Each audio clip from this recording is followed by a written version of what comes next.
Crypto মার্কেটে এই যাবৎকালের সবচেয়ে বড় লিকুইডেশন হয়েছে, যেটা কিন্তু অলমোস্ট $20 বিলিয়ন।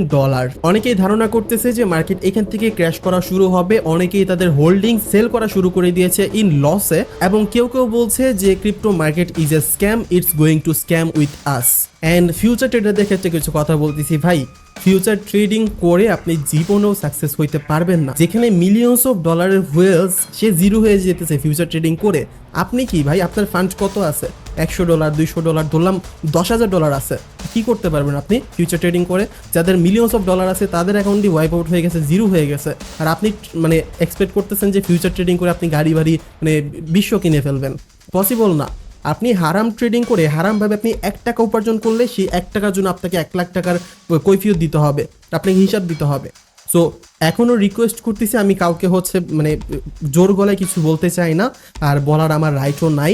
আমি জাস্ট আপনাদের সবাইকে রিকোয়েস্ট করতেছি যে প্লিজ ফিউচার ট্রেডিংটা ছেড়ে দেন, আপনারা স্পট ট্রেডিং করতে পারেন, হালাল ট্রেডিং করতে পারেন। হালালভাবে $1 উপার্জন করলে আপনি কিন্তু সেটা $1,000 বরকত পাবেন।